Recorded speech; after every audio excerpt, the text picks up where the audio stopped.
Okay, it's practically here. Space in Trailmakers? What? We've seen a lot of footage at this point, and if one thing is clear, it's going to be very different. I don't expect to embrace the quantum rudder right away. I have some ideas for it, but I need to get my hands on it before I can talk about those. I intend to embrace real space. Difficult space. And I have an old obsession with hovercrafts from years ago that's paying off right now. This is the Bearded Tadpole. Yes, it's a little tadpole shuttlecraft. He's got like 2 rockets and some guns. Want to fight about it? This blimp did.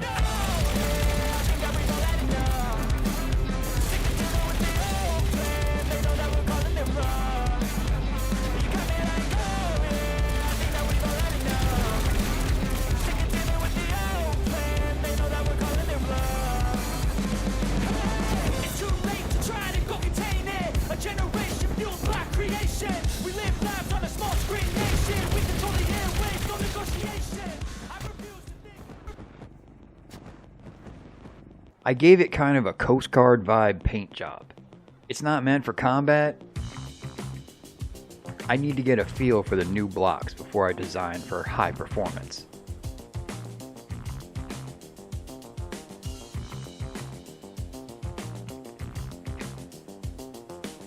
This is a search and rescue explorer that is ready, if necessary, to defend itself and any stranded Chirpos it may encounter.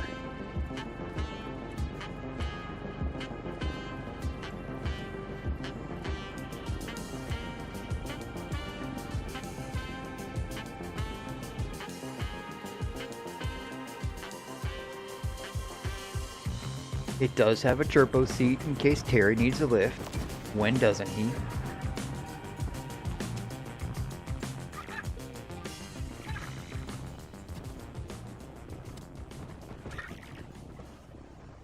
Alright, Terry, have a nice one. The heck, Terry, I just dropped you off. How did you get over here so fast? Alright, back you go. He's back! Get away, demon spawn! No! What is happening?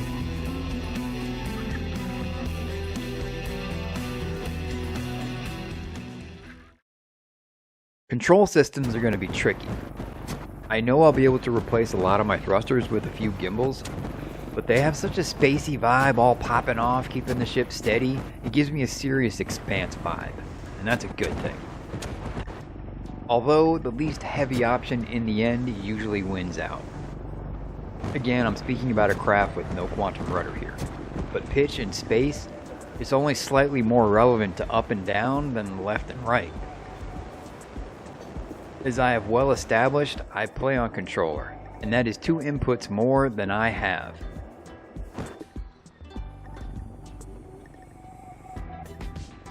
I will have to make some sacrifices to be able to fly at all, I think.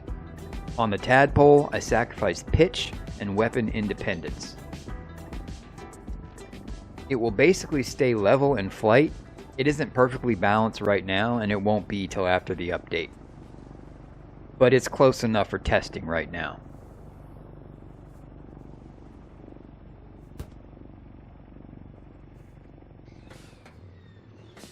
The main thing I sacrificed for was the ability to strafe.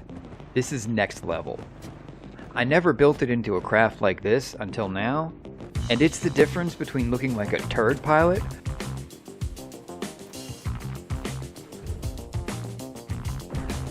or a highly trained master at 3-dimensional locomotion.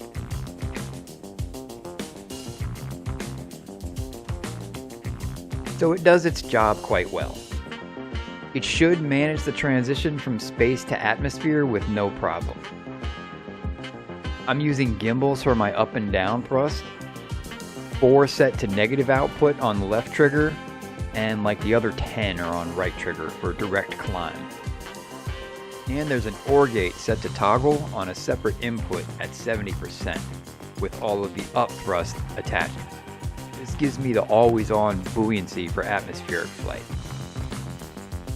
My forward, back, and yaw are all on the right stick.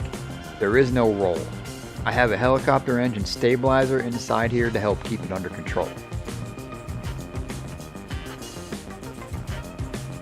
I do expect to spend some time tinkering to get it tuned perfectly for space, but I should be able to explore as much as I like as soon as I load in. We'll see. So I won't be uploading this little tadpole guy till I get it tuned up to a Superfly Galactic standard. However, I hope that if you needed some inspiration for your own spaceship, I'm pretty sure you found it. I mean, it's a bearded tadpole. There is no higher creature on the spaceship totem. Respect the tadpole now, for one day he will become Space Toad. Okay, this is just going to get too weird for YouTube if I continue. I'm going to cut myself off there and say good day and good hunting, Trailmaker. It's a Hypnotoad, dude. Space Toad is just Hypnotoad with the word hypno scratched out and space written over it. Don't tell me you never heard of Hypnotoad, bro. It's like a toad from space that hypnotizes people with its face, dude. It controls millions of people all over the galaxy, man. Wait, under its control right now?